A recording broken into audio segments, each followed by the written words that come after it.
Diamonds are forever. And welcome to another episode of Bond Never Dies. In this mission, this will be considered his fifth or sixth mission, depending how you look at the movie timeline. But this time, Bond returns as the actor Sean Connery in this movie we called Diamonds Are Forever. So the plot of this one is Bond is looking for Blofeld, and it actually takes place after the George Zaxby. Oh, it does. Okay, it does, because a lot of people see this as Bond is hunting down Blofeld because he killed his wife.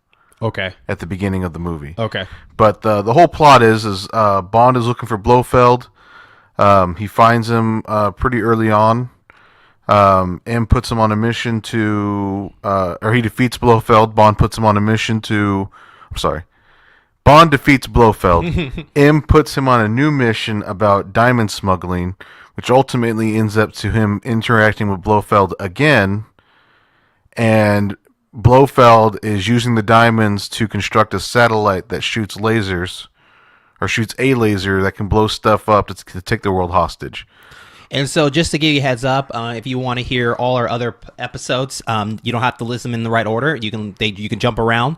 Definitely check those out. Definitely check out episode 0, where we talk about our top 5 Bonds, Bond girls, music, a little bit of everything, because we will be coming back to that to talk about how we feel about our top 5, so, and we'll be changing and whatnot. And so a couple of things that change in this edition of Bond, I want to say. For one, this is the second actor that is now playing Blofeld, and the different third. Oh, I'm sorry, Travis. Yeah, he changed in on Her Majesty's Secret Service. I thought honestly, the first Blofeld, even though we never saw him. Yeah, we did. Not in the first one. Okay. Not in the first one. But the first time we actually saw him, I thought, was Thunderball. Well, right. There's been 3 or you different. only lived twice. Well, there's been 3 different Blofelds. Okay. One is like the Dr. Evil. Okay. You know, with the scar on the face. Okay. I guess I was thinking second after the original. Sorry. So this is the third. This is the third Blofeld, played by the actor Charles Gray, that also played an informant from You Can Only Live Twice. Yep. So if you ever want to see a comparison of that, also too, this is Sean Connery's last per se film, because he does another one later, but it's not considered Bond. That's another story. This is Sean Connery's last film as playing James Bond. He actually been brought back after the last movie on Your Majesty's Secret Service. Main actor George Lazenby decided not to play Bond anymore. Correct. So they paid a bunch of money to Sean Connery to come back. Which is ironic, because it's the same thing that's happening with Daniel Craig right now. Mm-hmm. And fun fact, I didn't know that Jimmy Dean was in this movie. The guy that did Jimmy Dean Sausage did not know that was an actor until Travis told me earlier. So let's begin our mission. So our mission starts where after the killing of his wife. If to the listeners, it's one of those, if you believe it or not, we consider the belief is after that. But you can honestly tell you the truth. You could just tear that out and continue from Thunderball, and I think it was still just split in just fine. Correct. They did a really good job, I think, just making it look like he's looking for Blofeld. Mm-hmm. And if you don't watch On Her Majesty's Secret Service and just continue on, it looks like it would. Yeah, and so continue normally. Yeah. So speaking of hunting down, so Bond, straight to the point, to this beginning, he just hits straight to talking to people from Japan, Cairo, and France. So he's saying names, he's knocking people out, he chokes a chick. Rips off her bikini top. And chokes her with it to get information. And you thought that, and Bond did his Bond thing, come in and all smooth, hey, how you doing? He's like, can I help you? I was like, yeah, you can help me. And then get straight to point, I'm going to chuck you out if you don't give me this name. Right. So right there at the very beginning, you kind of see this. I get that Goldfinger feel. We're getting right to the point of this. He is not playing games anymore. Well, there's a lot of stuff that happens in this movie. And it's only 2 hours. I say only 2 hours, but it's 2 hours long. But within that 2 hours, the plot is really robust. Mm-hmm. So from there, we go into the last scene of the intro, where Bond gets some information, and he finds out that Blofeld is Bo's hideout. They didn't really specify where the hideout was. He just No, it's like she just gave him information, and then the next scene is he's there. yeah. So Bond managed to knock out somebody, disguise himself as one of like the surgeons or one of the doctors, whatever you want to call scientists or whatever. So it starts out with a bunch of scientists talking about reconstructing a face, and you don't know whose it is. And then you see a guy you see who is Blofeld come in, and he says, I want to do this. I want to start the operation tonight. And so it also happens to be the night that Bond is there. Okay. And so while the doctors are prepping this guy who's getting ready to have facial reconstruction, plastic surgery to look like Blofeld, Bond knocks out a guy and steals a surgeon scrubs and is present to kind of help infiltrate the base. So after they put this one of the minions or a gentleman into this, I guess you could say it's a pool of like this clay kind of gooey molding kind of stuff. Yeah, when I was taking notes, I wrote down "murdered by mud" with a question mark. So it's kind of this mud stuff. It looks like it's supposed to be something that's supposed to help mold him into experiment to clone Blofeld. Like he's supposed to be used as to make basically look like Blofeld. And that was the mid making of it. So they laid him down and they left him alone. So everybody left. Bond gets out of his disguise, right? Right. And he I guess the minion that was in the mud eyeballed him. He was like, yeah. And he reaches for a gun. He doesn't even reach. So sorry. To give the viewers an idea, if you've seen any of the X-Men movies, where Wolverine got the adamantium, picture that, but with like a yellowish mud instead of water. So a square kind of tank. And like Jeremy's saying, this guy is just sitting in the mud and sees Bond, and then just like lifts his hands up, and he's got a gun. Okay, so he didn't reach for it. He had like a gun, and they were expecting Bond to show up, but that's never actually covered. Right. So what happens to him is he gets drowned by more of the goo stuff that they use, to mold him into Blofeld. So he basically drowned. We'll call him Goofeld. Yeah. So, so I'm telling you right now, Travis, when we do a top 5 worst minion moments, that's one of them. Oh, for sure. So Bond, after that, Bond, he reaches, he basically he tries to like figure out who is this guy that was trying to shoot at him, and he finds out that that this guy end up kind of looking like Blofeld, and so Blofeld comes in. And I believe, he's already aiming at Bond and whatever. And, he mentions him. He's like, hey, man, you almost killed... he was a clone of me, man. You killed him. So, Travis, what happens after that? Okay, so it's really interesting because now that Blofeld and Bond have been rivals for so long... 5 movies. They kind of have, like, this formal conversation. Like, throughout this movie, anytime that Blofeld and Bond meet... It's very cordial. It's very strange.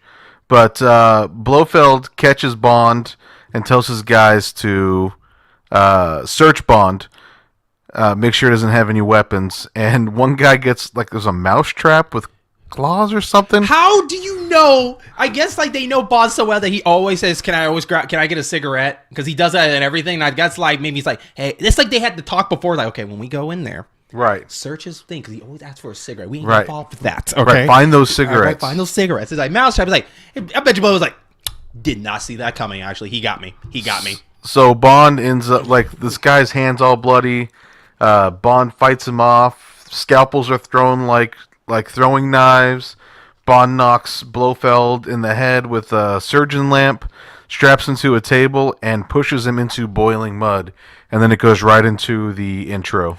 Whereas like they go to like a view of the cat's eye that was wearing. But hold on, because not before Bond. Bond says, "Welcome to hell, Blofeld." There you go. And then it goes into a pit. It basically cuts to a cat. He has diamonds around his neck, like a leash, like a little leash. Not diamonds. Collar. That's the word. Collar. And it just goes right into the song. Diamonds are forever. How do we feel about Diamonds Forever song? that song to me, it's so like, it's very like forgettable. It is. It's very forgettable. In fact, in my notes, I just have cats, diamonds, silhouettes. Mm-hmm. Like, there's not much to it. Right. It's very forgettable, but during the whole movie, that song really fits the flow of like transitions to stuff. Yeah, it's really good background. The tune is really nice. You're right. Mm-hmm. But as the opening, I'll probably never think of it again. Right. On purpose, unless someone's like, "Oh, well, do you remember that?" I'm like, "Oh yeah, okay." So we go right into the main story now, where, of course, diamonds is the main theme of this movie. And one other way to do that is to have Mr. M talk about diamonds in front of Bond. Why? Because that's part of his mission next. Right. So M believes that diamonds are being stockpiled to raise the value, because supply and demand on the free market. And he wants Bond to uncover what's going on. Is there a smuggling ring? Why are diamonds being hoarded? Mm-hmm.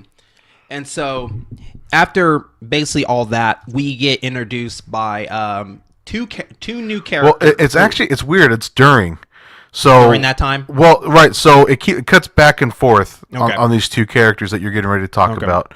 But go ahead.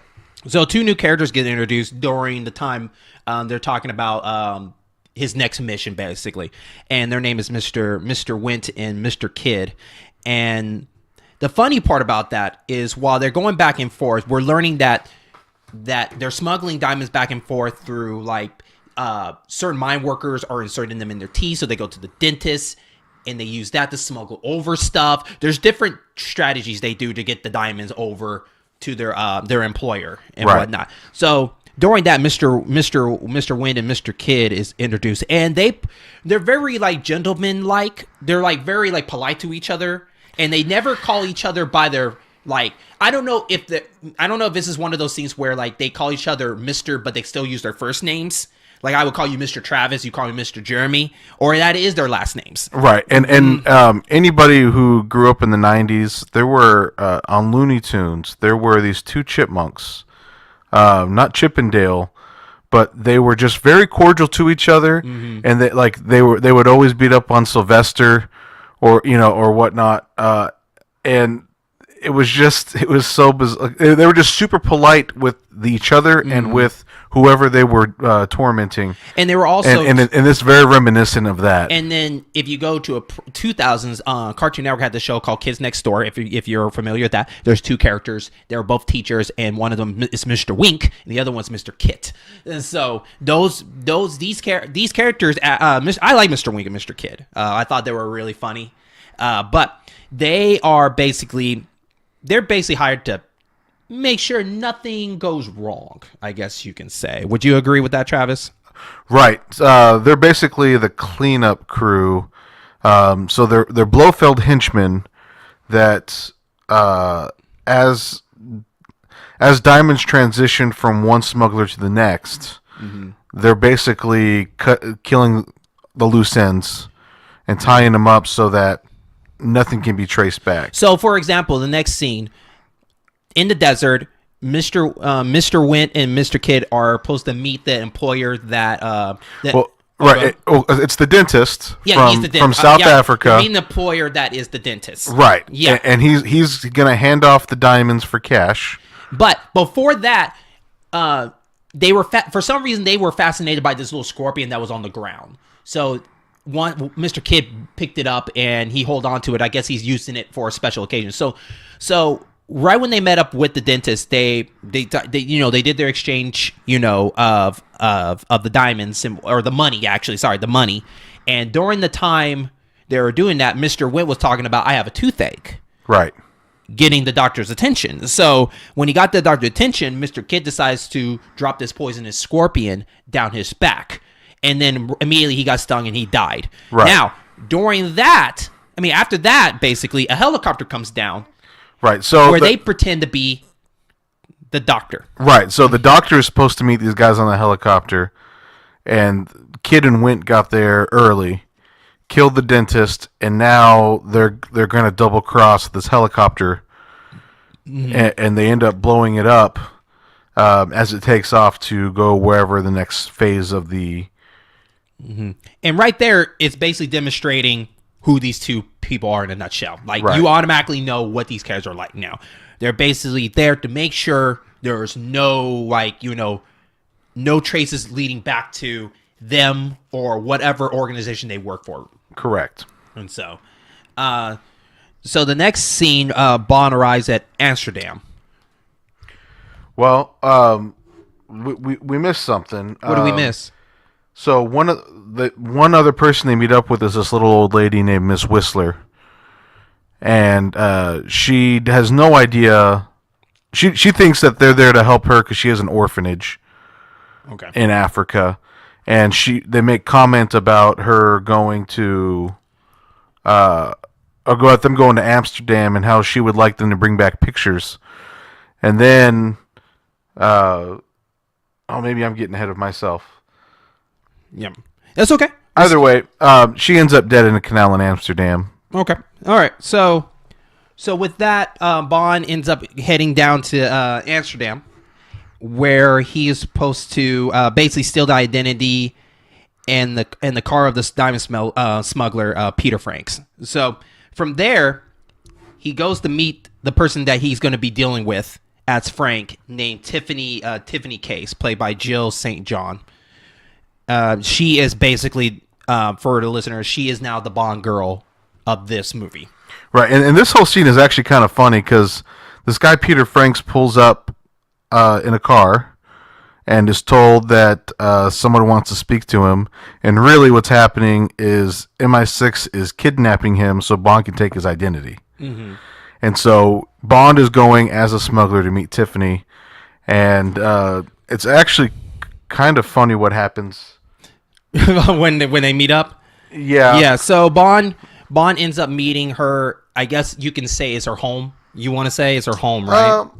It could be like an international home. It could be a hotel. Yeah. It's not really. I would assume it's a hideout for her because she has a fingerprint scanning machine in her wardrobe. Mm-hmm. And that seems like something you don't really just carry around. Right. So of course Bond goes in to meet her. And, she's automatically right there, like, kind of questioning her. But what's really interesting, like, every time she goes back and forth talking to Bond, questioning, like, are you this and this? Let me see your ID and all this. She's changing wigs because apparently she disguises herself as different people every time she, like, maybe deals with different employers. Right. And so, but back when where Travis was talking about a fingertip scanner or whatever, fingerprint scanner. Right. Bond poured himself a drink, but she volunteered to give him some ice, and she went to go get the ice that happens to be in her back room where she has the fingerprint scanner. Did that, brought the glass back, asked for the ID, went back in there, did this, come back. And during those scenes, she's changing wigs every single time. And then Bond realized he put two and two together when he was by the window looking at the glass that she did something. So during all the exchange and everything like that, basically she fell for it. She thinks she's Peter, and they leave. And right when Bond gets back to his room, he's having a conversation about Q, how Q gave him a new device. Now, Q in this movie is not doing his famous intro where he's going to be telling him, here's the stuff you're going to be using for this mission. It's more of like it feels like he already got his gadgets and we're just slowly seeing them evolve as we go. Right. They don't really break them down for us. Just more along the lines. So after he meets Tiffany, he actually calls Q, and while he's on the phone with him, was like peeling off a fake fingerprint. Mm-hmm. Saying that it was a really good idea. Like it was one of those who knew that was going to happen unless they did their homework. Like, hey, right? Tiffany, this girl, she got a finger. It's almost like in the Mission Impossible movies and the earlier ones where they all had like those prosthetic faces, mm-hmm. and they could pretend to be anybody. And then like when they peel them off, you're like, oh man, yeah, I didn't even see that coming. Right. It's along those lines. Okay, so from there. After their conversation, Q left one more note to him. He was like, hey, by the way, that Peter guy, yeah, he broke out of jail, man. So like immediately Bond just left. Bond just left, right? He left and to try to intercept Peter before meeting with Tiffany. Right, because Tiffany thinks that Bond is Peter Franks, and if the real Peter Franks meets up with Tiffany, it's going to blow his cover. So Bond rushes back to her place, and while Peter shows up... Nighttime, by the way. Yeah, is necking himself. So he's got his back turned towards the camera with his hands rubbing up and down his sides. Like the old school comedy thing. Like if you turn your back to somebody and you caress your hands on your shoulders and just rub them up and down, it looks like you're kissing out. somebody. Yeah, that's what Bond did. And like this is it's hilarious. This is up there with like in the first Bond, Dr. No, where he's using the bamboo or the the bamboo thing as a straw to breathe underwater. Yeah. I know exactly. And I'm just like, it's so cartoony. It's ridiculous that it even works. Mm-hmm. But Bond introduces himself to Mr. Franks, and he acts like that, like he doesn't know English. Right. When he goes in, and they get into an elevator, and Bond tries to take him out. I think Peter knew it too. He just felt. We're gonna fight, aren't we? so like him and Bond are getting at an elevator, and the funny part is the elevator stops like on each floor by coincidence. They run into the thing, it stopped on the second floor, and then they turn it on, they keep going, and then it goes into the third floor, and they're also knocking glass out of it. Right, this is a nice elevator. Yeah, it's a very, very nice elevator. And then during this whole ruckus and everything like that, it's making a lot of noise. Tiffany comes out, and Bond Tiffany. Just Tiffany. Nobody else comes out to see what's going on. Just Tiffany. It's like Tiffany is the only one on the third floor. So after the elevator, they bust out of it, and they're having this. Well, actually, sorry, let me rephrase this. Somehow Bond got to the ground, and he was eyeing the button to stop the elevator, but like somehow he pulled it off with his foot. I don't know how he did it, but he pulled it off. So they end up busting out of the elevator, and then they end up getting to some weapons on the wall. So apparently, in case of emergency of an elevator, please use a crowbar that was hanging on the wall. Right. And then, if in case of a fire, you grab the fire extinguisher, which those both did. And so Bond ends up blinding him with the fire extinguisher by shooting the frost stuff or whatever it is in his face, ends up knocking him out. And then right then, and this is the theme of this movie, where the old switcheroo is working through this whole movie, where Bond is pinning him to the ground and switch wallets with him. Right. So, yeah, Bond is fighting this guy. Tiffany comes out. He's got glass shards that he's using to try to fight Bond. I mean, it's a pretty epic fight scene, and Bond ends up throwing this guy over the railing and killing him. And Tiffany thinks that she just killed James Bond, and she freaked out. Like we got to get out of here. Right. And the funny part is like, okay, Tiffany knows some people because in fact she knows who James Bond is, and James Bond is supposed to be like kind of like, undercover. Not a lot of people supposed to know who he is, and so it's like, we got to get out of here, man. It's Bond. You don't mess with Bond, and so they end up. They end up getting on a plane with the real Peter Frank's body, and Bond is passing it off. Bond as Franks is passing the dead body off as his brother, and he and Tiffany get on the plane, but Kid and Wint are also on the plane. But wait a minute, Travis. We got to rewind back. Why did they decide to keep Peter around? Well, we don't find out until we get to America. No, we do, because if we go back a couple of scenes, he told him while he's on the ground, said, I need to know where the diamonds are right now. And the diamonds were right above their head on a chandelier. Oh, that's right. Which You're they right. put the diamonds into Peter's body. You're right. And so from there, they on the plane, Mr. Wint and Mr. Kidd were also on that plane with them. Did they know that they were going to board? No, it's just by coincidence, right? Well, I'm not sure. I think I'm pretty sure that they were tracking Mr. Franks. Okay. To kill him once he hands off. Yeah, that's true. And since Bond is now being Mr. Franks. Mm-hmm. But anyway, when they get to Vegas, Felix meets with Bond as not immigration. A funeral. It's a funeral group. Is that what you're talking about? No. Oh, gosh. I'm blanking out. Oh, the CIA agents. It was like right, but he was pretending to be One of those like fly carriers. FAA security. Okay. And named Felix.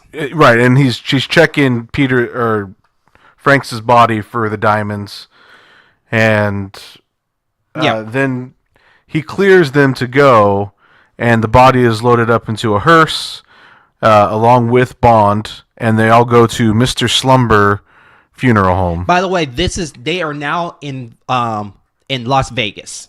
Just FYI, they are in Vegas now, and so they customs agent. That's what it was. Okay, Felix was a customs agent. So they ended up hitting Slumber Inc., where they were going to where Bond needed the body to burn to order to get the diamonds. So Bond needed Mr. Peter to be cremated. Well, right, and so Mr. Slumber, the owner, is in on the whole ordeal. By the way, my theory is Mr. Slumber is Blofeld in disguise. Just throwing it out there. Watch the video. Check it out. Let me know what you think. Go on. He looks like him. So Mr. Slumber loads the body into a crematory and then brings Bond back to his office where an urn is brought out which has the diamonds in it. Mm-hmm. So Bond takes the diamonds and he's getting ready to leave. He's just waiting for the next operative, and Kid and Wint knock him out because they had to go through a little, like, it looks like a little garden-ish place. It's where, like, well, it's an actual cemetery in Los Angeles where it's an interesting cemetery. I guess. Yeah, a lot of celebrities are buried there in reality, but it's just a real scenic place. A lot of mausoleum type. But he takes the urn there for exchange for something. Like they were supposed to exchange the diamonds there. No, the urn had the diamonds. Yeah, but remember he was supposed to hand them off. Yeah, because there was an envelope in that little booth thing where he was right. Yeah. Right, and so he goes, sets him up there. Wint and Kid knock him out, and then another agent, Mr. Shady Tree, picks up the diamonds and walks off. And Bond wakes up in a casket, getting ready to get loaded into the crematory. And who is Mr. Shady Tree? Mr. Shady... He's just another smuggler. Yeah, he was just another informant that worked with Peter, just for the listeners. Right. Like, there's no backstory about him. Well, later on, he's a comedian. He's a comedian at a hotel that's owned by this guy, Willard Whyte, which we'll get to later. Mm-hmm. So what happens to Bond? Well, Bond gets put in a coffin by Mr. Witt and Mr. Kit, and throws right and orders the machine to run it through the berry oven that turns people into ashes. Right. So they put Bond in the crematory, and they intend on killing him. And right when you believe it's all over, Mr. Slumber and Mr. Shady Tree pull him out and are asking where the real diamonds are. I want to question that scene because they made that scene sound so nonchalant and never questioned the fact of this. They just straight went up to the next thing. Like, Bond here wrestling for his life, like, I'm going to die. Open it up. It's like, man, the dimes are fake. Oh, well. You didn't give me the money. And then they walked off like it's nothing. I'm like, wait, we're not going to establish that he was dying? He didn't even breathe. It was very strange. Right. Just the transition. You're absolutely right. It's like Bond was confident, like, I ain't gonna die. I'm gonna pretend this. No, because he was worried. He was struggling in there. I guess the way they cut it was just more like, Yeah, it was just a weird cut. You had fun, right? Because, like, how did half the coffin get burned? Yeah. Fire was all around the coffin. That whole thing should have been black at least, but half of it was burnt. After that, he ends up going to the White House casino. Right, because while he's talking to Felix, he sees the guy, Shady Tree, advertised in the White House Hotel and Casino. And so he goes to investigate to find out what his connection is to the diamonds. And so from there, we also see that Kit and Mr. Wint also were there to go see Mr. Shady Tree because they're finding out that the diamonds are not real. They're fake. Well, they don't know that. They're killing everybody who has touched the diamonds. Oh, okay. Anyone that's involved, they're basically killing. Oh, okay. So I thought they were aware. Sorry. They don't realize that Bond brought them fake diamonds. They just know that they have to kill the person who was supposed to be the last person to touch them. Right. Okay. So they tried to kill Bond, and they don't know that Bond is still alive. Okay. And so they killed Shady Tree because he was the next person who was supposed to see them. Okay. And that's who Bond came across. He comes across seeing a dead Shady Tree. Right. And so what does he do next? He hits the casinos, where he puts he ends up dropping like almost $10,000 on a $2,000 table. And right, and he meets Plenty O'Toole. And Plenty O'Toole, the sister of Peter O'Toole. No, I'm joking. I'm joking. It's not true. But so Plenty actually, it looked like she's kind of like a gold digger ish. She was with that guy that had money, and then he kind of messed and lost it, and then she kind of moved on, and she saw Bond had money, so she kind of moved over there. Right. And then she just kind of bounces around. Yeah, she's and then she ends up kind of rolling for Bond for a couple of rounds. Didn't work out. Bond ended up getting all his money back in a little bit more. So he won like 50,000 or something. Yeah. Then he ends up giving her about $5,000, and he was about to walk off, and she was interested, and so end up taking her to her room, and guess who was there? Henchmen. Yeah, I think there was like 6 of them in there. Yeah, it's real crazy because they grab Plenty and just throw her out of a window. Wait! Before you go to that, what would you just sit? What would they be doing, sitting in the dark the whole time? I know I get the concept. Like, we're gonna sit in the dark, and when he comes in, we're gonna surprise him. And it's like, so are we gonna talk about something, or are we just really gonna sit here? Because they don't have phones or anything like that. I just think it's funny. And then Plenty comes in here, and she's already stripping her clothes off. I guess it's a treat to the henchmen. It's like, nice. And so then they turn on the light, then they see them, and then Bond, he's like, look, I'm in the middle of doing my thing. And then Plenty comes out. He's like, what is going on? They said, toss the bitch out. and yeah, they literally throw her out the window. And one of the guys comments and goes, oh, we didn't realize that there was a pool down there. Yeah, actually, and they were up high. I want to say like, the 14th, 15th floor? Something. They were up really high, and just throw her out in her underwear. And so after that, Bond ends up kind of talking them for a little bit, then ends up taking them out. They end up leaving. He thinks they're there for the diamonds, and as he's questioning them, they just leave, and then he notices that there's a handbag on a table, and when he goes into his room, Tiffany is waiting for him. Tiffany, breakfast with Tiffany. That's right. So Tiffany's in there chilling, wondering. She's basically kind of suspicious now. Like, are you really Peter? Are you really Peter? And so, but Bond ends up bonding it. Right. And for people that don't know what bonding it is, you'll find out when you see that scene. They had sex. So after he bonded, he ends up getting information of like where he can tell her where the diamonds are. Well, she's trying to convince him to run away with her. Mm-hmm. And that they could just split the diamonds 50-50. Oh, yeah. And he said, you booked. So, I think he said, you booked the flight, I'll bring the diamonds. Right. And then she's like, well, what if I got the diamonds and you got a rental car? And he was like, all right. And then she was like, well, where are the diamonds? And he says, well, when was the last time you've been to the circus? And so it cuts to her at Circus Hotel and Casino. The coolest casino ever. There's an elephant that plays with slots. A real elephant. That's insane. And their acrobatics. It's like Cirque du Soleil while you're spending money. Oh yeah, it's totally awesome. Yeah, and it's like there's little fun houses and all this stuff. It's supposed to be like a sideshows, and all sorts of stuff. Yeah, so basically Bond decides with the CIA play a little game with her, basically, where right. she goes here and there around the casino, from the poker table to shooting a water gun to a balloon, all this information. Right. So Bond is waiting with Felix, who was a CIA operative, and about 30 other guys that are working for Felix, keeping an eye on Tiffany. And after a while, she gets a note that says, "Go." She's at a blackjack table, and she gets a note that says, "Go play the water balloons, and then go see a sideshow." No. Well, at the water balloons, it's set up and rigged to where she wins, right. And a little kid calls her out, And the guy who's running the carnival show gives her the diamonds, and she's curious about a sideshow, so she goes in to pay attention or to watch it.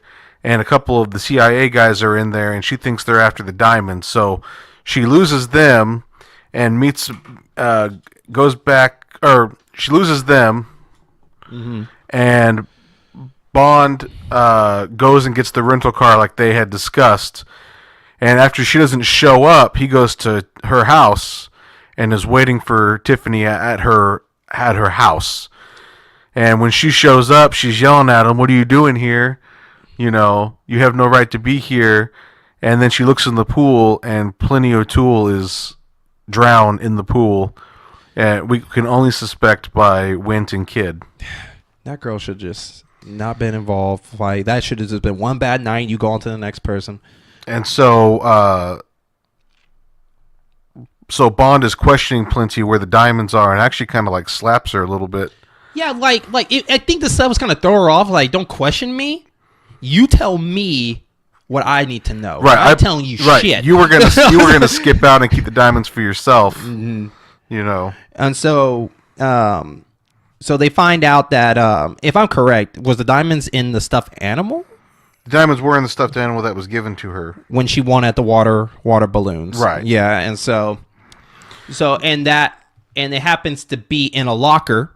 Right. So where a security airport marshal or whatever, security guy, or basically he was what do you call those people that carry the suitcase? He's just like a package carrier. Yeah. Or he's wearing a uniform that signifies he works for the airline.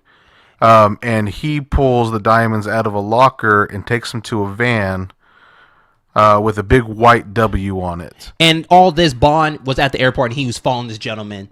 And so as the van go out, he meets up with Tiffany that's just driving this awesome red Mustang, and they end up telling him. It's a Mustang Mach 1, 1971. Thank you. It's a nice Mach 1. Anyways, so they end up kind of just telling them for a little bit, and then Bond needed to get in that van. So they stop at this gas station, and at this gas station, the gentleman in the van was filling up the tank, and so Bond got out while she ended up cutting him off before he left and telling the gas man to fill up the tank. So they this is kind of important. There's a guy named Saxby who operated the hotel. So the hotel belongs to a millionaire named Willard Whyte, and the name of the hotel is the White House. And Saxby is this guy's right-hand man. So Saxby is actually driving the van and gets out, and then exchanges cars, and another guy gets in the van. So Tiffany blocks him in so Bond can get behind or enter the van through the back doors, which I don't know how he did that without the guy realizing it, but that's what happened. Okay.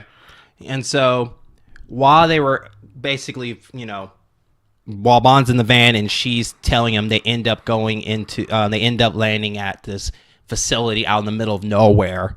It looks like it's like it's called WW Tektronix, and it's Willard Whyte Tektronix. Yeah, and it's owned by Mr. Whyte himself. And so what does Bond do?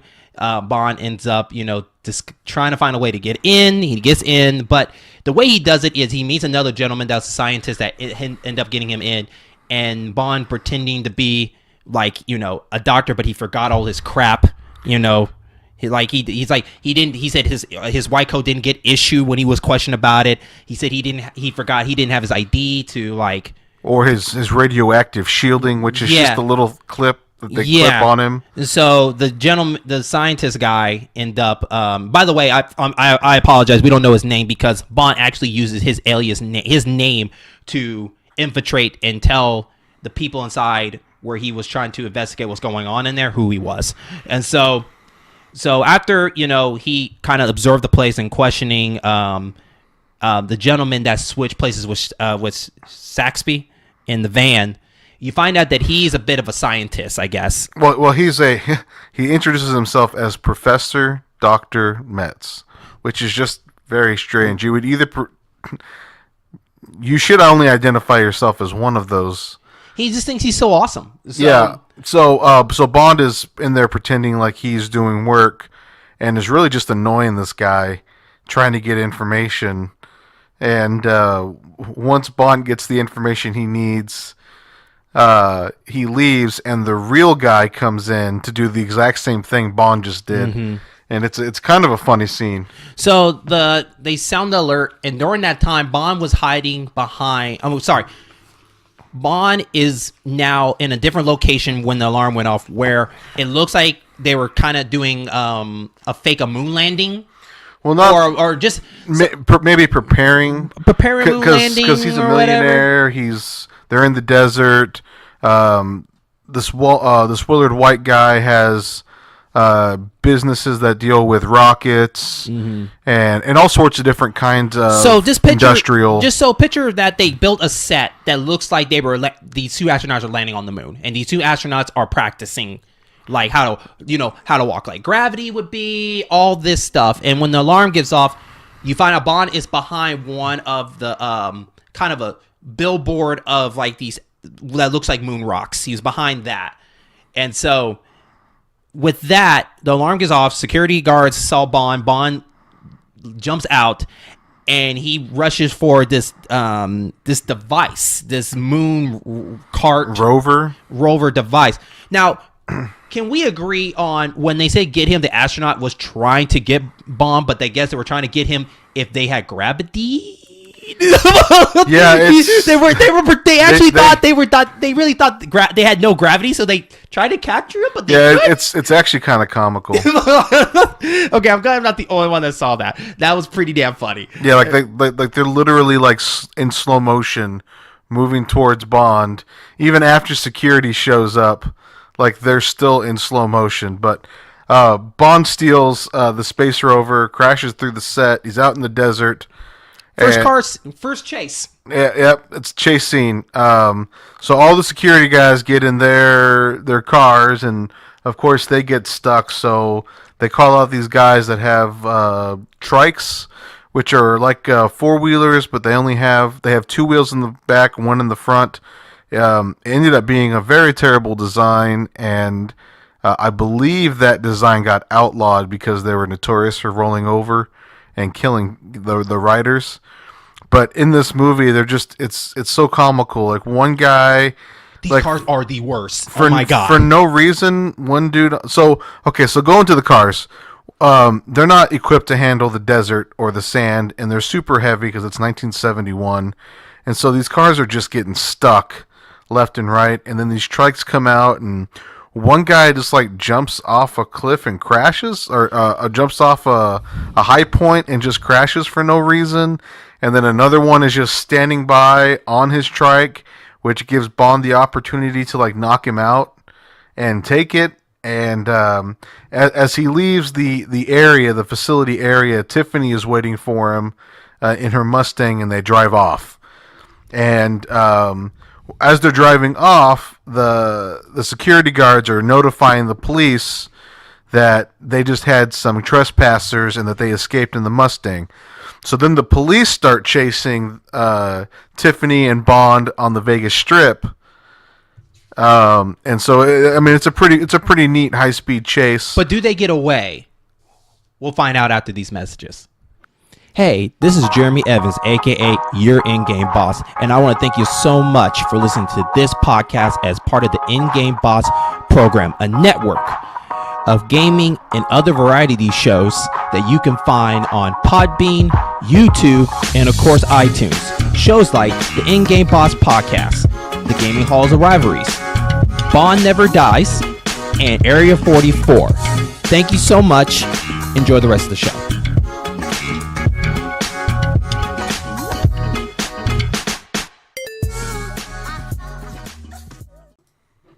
And welcome to Bond Never Dies. And before we continue on the second half of this episode, if you're already looking at your time, we're a little past the halfway point, but there's a lot in this movie. But before we start, let me introduce myself. My name is Jeremy Evans. I'm your first agent that talks. Sorry, we didn't introduce ourselves at the beginning. We just had a lot of material at the very beginning. We wanted to hurry up and get it through. We're actually kind of excited about this one. Yeah, we'll talk about how we honestly feel overall about this film. But then my other guy, Mr. Travis Hanna. Ba-da-ba-da. See, if I don't hear that, then I know like we forgot something. But like I said, for everybody, make sure that you follow us. Make sure if you have anything you want to ask us, make sure to hit us up on our podcast Facebook page, and ask many questions you want. Look out for videos soon of our favorite conversations, like favorite Bond moments, a bunch of other stuff. So let's get on to the second half. So last time we left you, they just now escaped from a facility. Right. After a giant car in a moon rover on a 3-wheel trike, and then in a Mustang. So now their name is out there. Like, they're sending signals all over Vegas to look for these two people in a red Mustang. Correct. So we go right to where the cops hear the report, and they just happen to see the car come, and they're going to go. They try to pull him over, but Bond ends up reversing the process and escaping, leading a bunch of cars chasing this. So in this car chase, they go down a bunch of streets. There's a lot of drifting, turnings, but the main scene of it is where they hit a parking lot, where Bond ends up playing a little cat and mouse. Like, it looks like he's forming around like a giant maze, and these cars are going around and circling. Somehow he ends up turning at the right moment, like, I swear there was a car in that spot. Now there's not a car in that spot. He ends up turning at the right moment where there's not a car in that spot. So apparently when you go see the scene, the car lot looked like it's full. Right. Bond, when you get closer, Bond shows us that there's a lot of holes in there that we don't see. Yeah, he just drives in circles and cuts through different parking spots and gets these cop cars all trapped up and entangled in each other. And then he ramps up escaping, and then another cop car tried to follow suit and ends up messing up. So Bond ends up getting away. And you can't just overlook it like that, because Bond takes a wrong turn down an alley. Oh, and there's no way out. Sorry. There's no way out, and sorry. so Okay. Sorry. Bond being tracked down by a cop. Sorry. So after the giant ramp, we go back to the first two cops you see that were chasing them, and I guess they gave up in 2 seconds. It's the sheriff. Yeah, so now the sheriff's like, we're gonna do it ourselves. So right. They end up chasing him, and then Bond he ends up going down, taking a turn down this alley. It says dead end on the top. At the sign. So he's driving down super fast, and they thought it was over. And then he tells Tiffany, lean on me for a little bit. So Bond ends up taking his car halfway on this ramp, so he could tilt it to the side to go through this alley. So it's on 2 wheels on the driver's side, and it rolls through this really narrow passage at the end of this alleyway, and that's how they escape. And did you know, Travis, if you look closely, that apparently that alley gave them a chance to switch the car around, because it looked like it came from one side, then when it got out, the car was yeah, you sure. saw that, right? Yeah, it was a bad dub. Yeah. So it's like, okay, all right. So apparently they had time to switch it around. Good for Bond. And so Bond ends up escaping. Now, what happens to the cops? Well, the cops thought they can do that, and they fell miserably. They couldn't even get the car tilted. That car just flipped by upside down. They were done. Now, this is a really cool chase scene. It's a good chase scene.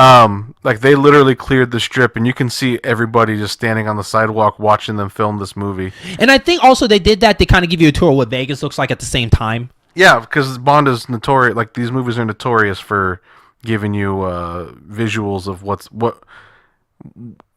the cityscape or the nation or whatever it is looks like.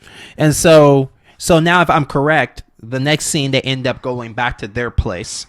Right. So they get away, and they go back to the Whyte Hotel, where Bond and Tiffany are. She admits to Bond that she knows that he's James Bond. Mm-hmm. She put 2 and 2 together finally, and then Mr. Felix, the CIA guy that was working with Bond on this mission, ends up kind of playing like babysitter now, because he's like, Mom, I'm going to need you to sit still for a minute, okay? All right? I got guards out here. I got guards down under. So I can't have you going around starting ruckus, okay? I can't have you go up to the top floor and talk to Mr. Whyte. We can't have this, man. And it's like, all right, man. So Mr. Felix left. Bond puts on his nice black suit, and he said, I'm going to go see Mr. Whyte. And it's, now, keep in mind, Mr. Whyte has not been seen by anybody in like 5 years. Yeah. He's just been reclusive. Yeah, and he lives on the very top of this hotel. Right. So Bond ends up doing that Felix didn't think he would do, walk out through the window. Or more like a screen door. Or was it a window? I guess. Anyways, he ends up taking a window out, and he ends up catching a ride on an elevator going up to the second to the top floor, I guess you can say. Because you can't get to the very top. Yeah, he almost got... he almost got smashed. Yeah, like Emilio Estevez in Mission Impossible. But the elevator stops, and he uses a really cool gadget. It's a... grapple gun. Mm-hmm. And here's the interesting about the grapple gun. I understand what they were going with, but I think that grapple gun could have just been one rope.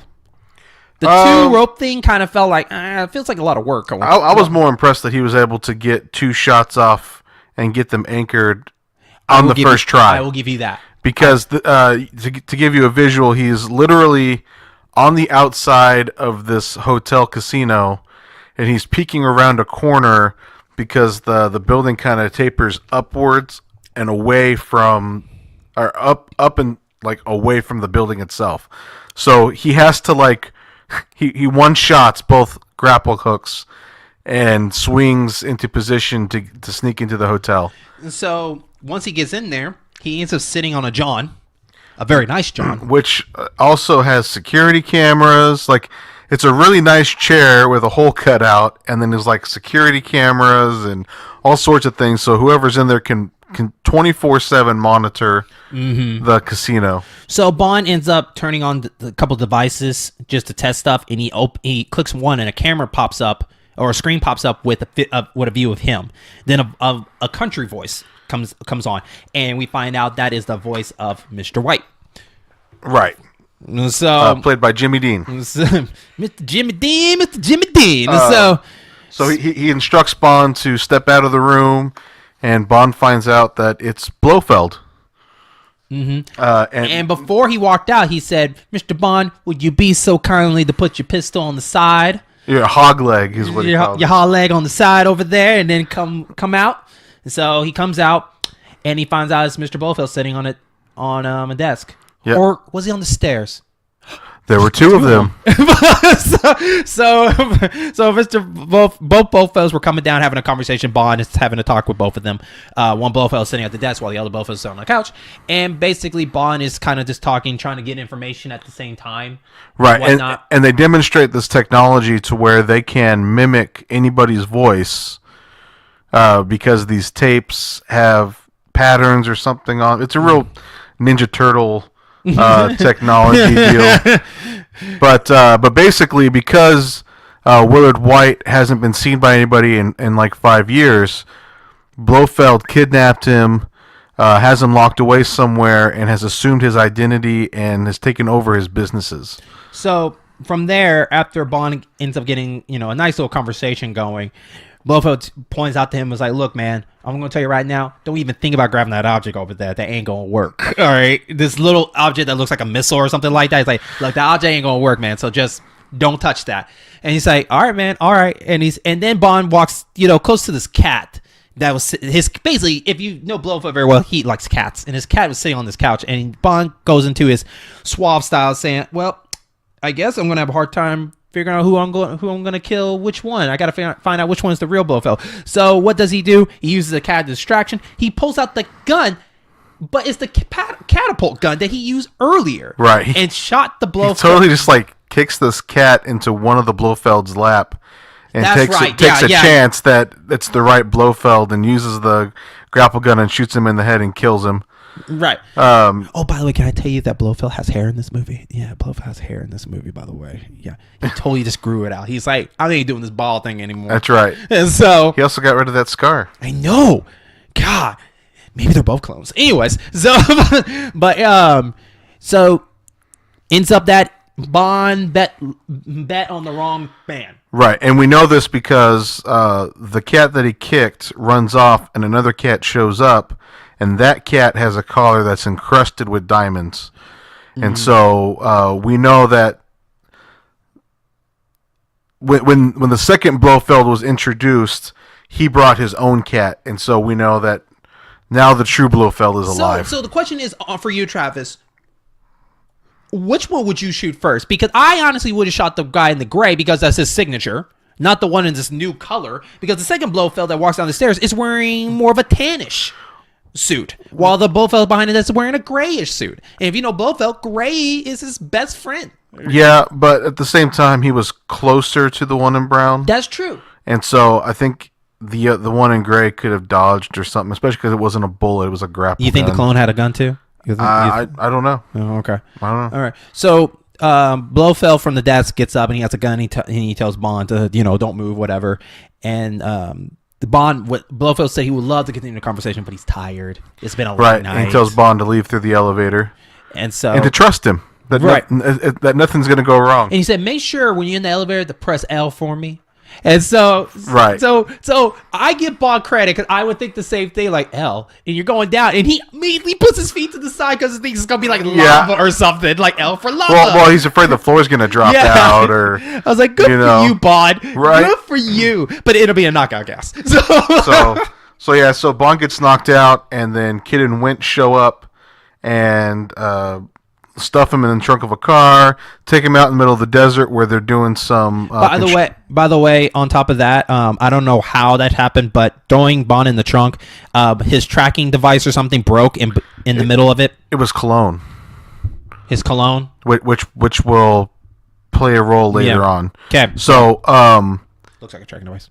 So Mr. Wint sprays himself with cologne quite a bit throughout the movie, and while they're loading Bond into the trunk, his cologne bottle falls in with them, and when they pull Bond out, they load him into a concrete pipe because they're doing or a metal pipe because they're doing like waterworks or something. Yeah, some construction in the desert. Out in the desert, and when they load Bond up, they show that the cologne bottle broke. And that'll play a role later on. And so Bond is buried alive, basically, by the construction company. And when he wakes up, he has no idea where he is, what direction he needs to go. And then all of a sudden, a machine is coming down. And anyone who's seen World Is Not Enough, it's kind of a repeat scene. Or are they the first? Well, they're the first. But there's a scene in World Is Not Enough that Bond gets stuck in an oil pipe, and a machine is welding the pipes together, and he has to dismantle it and escape, and it's kind of the same deal. So Bond disables this welding machine, and the maintenance crew for the welding machine comes and opens a hatch, and he gets out. And, he goes on with his life, and what does he do next? He ends up heading back to meet up with Felix to try to plan a trap to get the Blofeld to fall for it. So what did he do? They used the same technique that Blofeld used to them, but Q had his own little device that he actually used. He did for his little nephews or something. So he had their own changes voice. Right. He changes his voice to sound like Saxby, and they find out that Willard Whyte is being held captive at his house out in the desert, and so they go to rescue him. Mm-hmm. And so from there, Bond goes into Mr. Whyte's place, where he's introduced by two women, bodyguards. Two bodyguard women, by the name of Bambi and Thumper.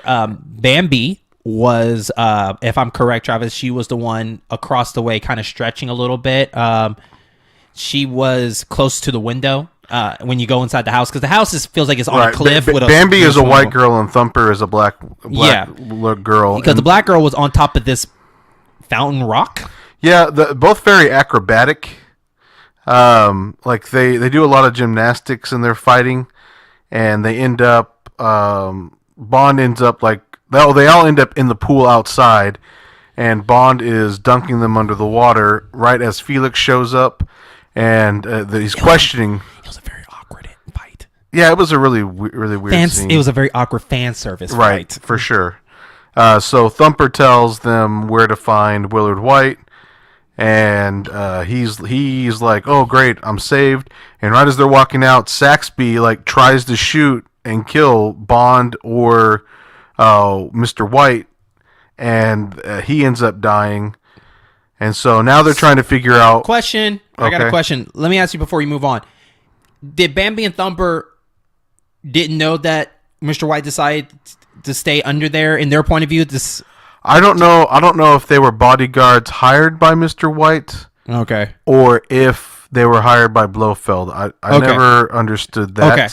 Because that goes into Saspy, where did Saspy get introduced like this? Like, he comes out of nowhere. He's at the beginning when Bond is playing blackjack at the casino, and he meets Plenty O'Toole for the first time. Oh, okay. He holds out an envelope that says Mr. Slumber. Okay. And gets credit to the hotel that way. That's right. Okay, cool. That's why I wanted to know. Okay. Yeah. So anyway, Willard, Whyte, and Bond are trying to figure out what the hell's going on here? Like, who gave him the order of all this stuff happening? It has to do with the facility, has to do with the casino, all this mayhem. He does not know what's going on. And of course, while all this is going on, Q is cheating the slot machines with a device that he made that makes them jackpot every time. So he's just walking around, pulling levers and jackpotting. And the next scene is hilarious to me because Bond has gone through, the moment he left that hotel that night to all that stuff, and he's coming back to the casino. Tiffany shows up. Like, Tiffany, where the hell you been this whole time? So you been sleeping the whole time? So Tiffany shows up, and that's when she meets Q. And then who does she run into? Well, who she suspect from a distance. Right. She sees a woman with a white cat and a cigarette, which she never actually met Blofeld, I don't believe. I can't tell you. And so how she kind of figured out it was them is beyond me or him. But she ends up getting captured by Blofeld in drag. When I say drag, it's like a pantsuit, really, with a wig and a scarf. But anyway, they're taking off, and Bond and Willard Whyte are trying to figure out where the base of operations could be, what's going on. Mr. Whyte calls around and finds out that a satellite has been launched into space. The satellite contains the laser with the that's run off the diamonds. And they figure out that there's a base in Baja, California, because it shows up he's got a map of all his businesses, and he's like, I don't have any businesses in Baja. And so they realize that was hilarious. Okay. So they realize that must be where Blofeld is, and the next scene is actually pretty cool because Bond is airdropped into the ocean right off there's like an oil platform, and a ball inflates, and Bond literally walks on the ocean up to the platform and is picked up. Right, and it was so gangster because it's like, look, I'm not gonna try to sneak around. I'm gonna tell you straight up, I'm here. Let's do this, Blofeld. Right, like I said, it's very interesting to see these two because it's very cordial. Now, they kind of respect each other, sort of. Now, what Bond needs to do is all of the lasers are operated via a tape, and so Bond has to switch the tapes out to stop the laser from working. And why is that? Because basically, if I'm correct, Travis, these device can't go off without the voice of probably Mr. Whyte to do it. No, it's just instruction. Okay. The tapes are just instruction, and it's literally just a cassette tape from the 80s and the 90s and the 70s. Like, it's the greatest hit. It's not anything special, like a floppy disk or anything like that. But and so while Bond got searched, they searched him and everything. Like, that's why when he finally sees Blofeld face to face, like, his suit is kind of ripped up a little bit. But guess who is on that couch? Who? That bitch, Tiffany. And so Tiffany ends up working for Blofeld, apparently. She ends up, like, just working with him. Basically, Blofeld said, she works for me now. She knows that I'm going to win. She going to be with me. Right. Your bitch is mine. So basically what he's saying. So during that, Blofeld decided, like, I'm so cocky, I'm going to give Bond a tour. I'm going to give him a tour of the place, show him, like, this is how awesome I am, and you can't do nothing about it. Right. Now, when Bond showed up, they searched him and ripped his shoulder and found the tape that he's supposed to replace it with. Mm-hmm. And now Blofeld is showing Bond the machine that controls the satellite with lasers on it. And Tiffany has actually stolen the tape off the desk and secretly handed it back to, or the decoy tape, and handed it back to Bond. And so Bond starts fiddling around with the machine and ejects the tape. And Blofeld gets unamused. Bond switches the tape. He was more annoyed. He was like, "Are you really going to do this? Like you're doing this in front of me? Like, right? Come on, man." He's like, "Put it back in there." Like, doesn't even go and do it himself. This is like the craziest setup. So anyway, as he's leaving, Tiffany shows up, and he places the real tape in the back of Tiffany's bikini, and calls her a bitch, and is getting escorted out. And while he's being escorted out by henchmen, Bond is like tries to fight these guys off, and in the confusion, Tiffany comes out, and she's like, "I switched the tapes."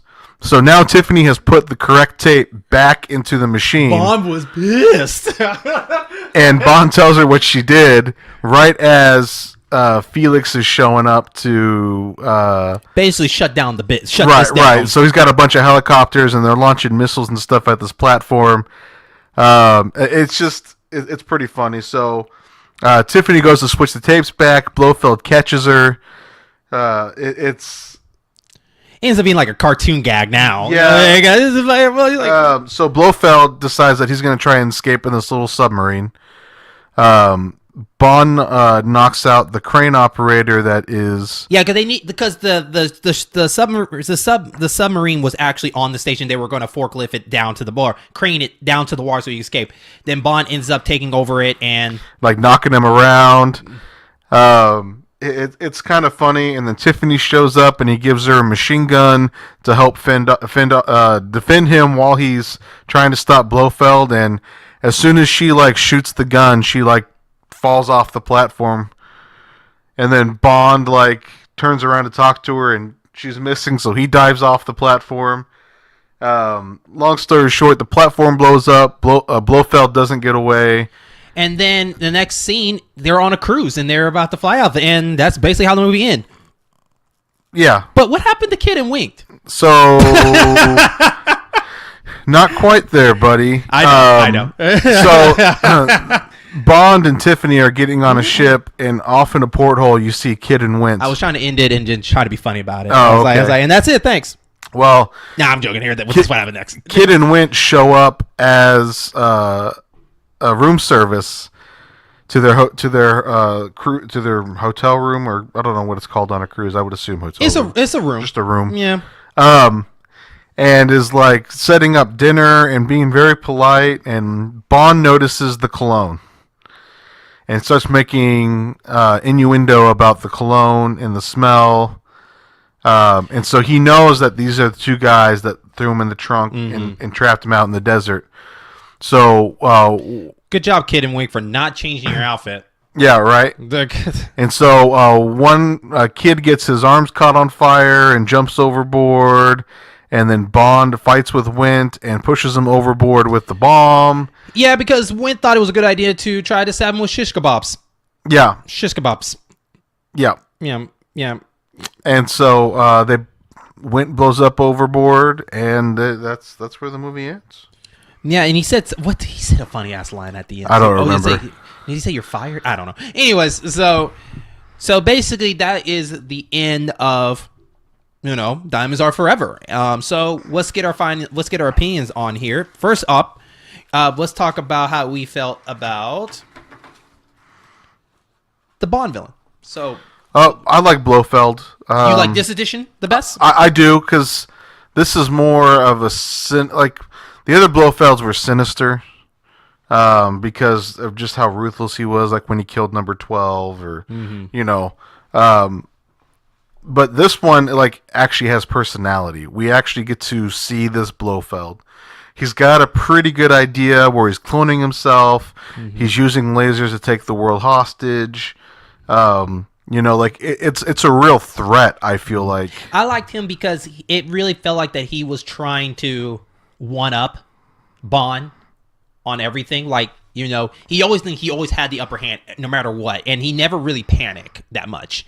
It was more like Bond can do whatever he wants. He's not going to see it coming, right? You know, especially the part when he was at the tower. You know, when he was up there at the tower, you know, Bond didn't even see it coming. It's like, yeah, I got technology.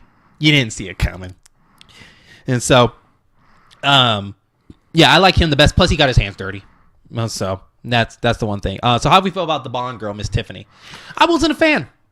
You weren't a fan? I wasn't a fan of Tiffany. I think Tiffany was, I don't know. I feel like she was just kind of there. She happens to be involved in something that she shouldn't have been involved in the first place. All she was is supposed to just get diamonds, smuggled it, or do this trade off, and then her story was done. But ends up getting caught in the fire. And this happened that she had a nice car and everything. Bond ended up using her for what he needs to get done. But yeah, I just felt like that she was she was just there to help progress the story. That's for sure. But overall, I thought she did quite a bit. She was okay. She rescued him. Yeah, I know, but it's kind of those, like, it reminds me of Your Majesty. It's just, I happen to come by. Come with me, I'll rescue you, kind of thing. Instead of like, yeah, you might be right. So, but I'm saying, I guess, but she still got some work done. I'll say that she was a good driver. Per se. That's it. That's all you get from me. Yeah, I'm kind of with you now. So she was not that good compared to like. I guess all the other ones that were good. Right. So, and then let's talk about Mr. Kidd and Mr. Kidd and Mr. Wint. How do you like? I actually like them. I just think they got underutilized. I think they didn't get used really well, and I think they got a very shitty ending to them. It was a bad death. I think it was. I don't know. Mr. Kidd's haircut in this movie really bothered me. If you guys should Google it, it's terrible. I like the idea of what they were. I kind of wish, like you, that they did more with them. I wish they were more of like Bond against them, and then Blofeld was like. I wish it was Mr. Kidd and Mr. Wint in the first half, him against them, and then the second half was all about Blofeld. Instead of like what's happening for a little bit, then surprise, they're coming at the end, and then. Well, I mean, they were kind of consistent throughout the whole movie. They are, but only when they needed to clean up. They didn't really. They were just basically a cleanup crew. Well, yeah, I mean that was their job. But, yeah. I mean, it was. I mean, I liked them. I thought they were good for what they were. If there was more about them, I think I would have liked that more. Okay. You know, but I thought for what they were pretty good. So, overall of Diamonds Are Forever, first of all, did we feel like that Bond completed his mission? Did we feel like that he completed the mission successfully, in your opinion? I think he did more on this mission than he has on most of the ones that we've already seen. So, you feel like he completed it on him? Like, oh, yeah. Like, I think... It was on him? For sure. Yeah. Well, now you're wording it like that. No, not like... Well, of course, Bond did it with help, but I'm talking about like, did we feel that Bond himself, like at the nitty gritty, did he do a lot of work? Oh yeah, for That's sure. What I'm saying. Like, did he do enough to feel like that he completed this mission? Right, it mostly fell on Bond's shoulders. Yeah, that's what I'm basically saying. Then yeah. Yes, I agree with that. Yeah, I feel like that too. Diamonds Forever, surprisingly enough, I actually like it better than some of the previous ones out of the Sean Connery collection. I might put it in my top 3. It's pretty good. It's definitely going to be up there for right now. I'm just saying, and not as overall Bond movies, just in the Sean Connery collection only, it'll be in my top 3. Okay. Yeah, because I would put, so far, I think it'd be Dr. No, Goldfinger, and maybe this one. But I have to go back and, because I like You Only Live Twice, but the second half killed me. So, but that's another story. We'll talk about that when we do an episode of like the way we look at these movies again. But overall, the movie was fun. It looked like they were having fun with the movie. They were straight to the point. They tried to clean up a lot of crap that the previous movie was, kind of basically was slowing down so much. For sure. They were trying to give you brand new characters to enjoy in the movie. They were giving you better action scenes. I think this movie has some really good action scenes compared to some other ones. The car scenes were better. Even though it was a maze, the car scenes were better than a couple of the old car scenes. There was still some goofiness with those trikes. There was. But overall, it was a good movie. Definitely a good one for him to go out on. Mm-hmm. I agree with that. So would you put this in your top? Right now, it might be number 4. Number 4. Like not at the top of the list. Because closer let's to the recap bottom. on the Bond movie. We have Dr. No, we have From Russia with Love, we have Goldfinger, we have Thunderball, we have You Only Live Twice, and then Diamonds Are Forever. Yeah. So that's 6 movies for him. So in the top 3, if you're not putting Diamonds Forever, if you're putting it at number 4, that means Thunderball's above there, huh? Because you like Thunderball, right? I do like Thunderball. So you probably put Thunderball. Thunderball's probably number 3. Okay. And I bet you Goldfinger might be number 1. Yeah, for right now. Yeah. Okay. So, I want to thank all the listeners for enjoying our voyage on the part. This is basically in a part 1. Basically, part 2 will be the Roger Moore. That's going to be the longest.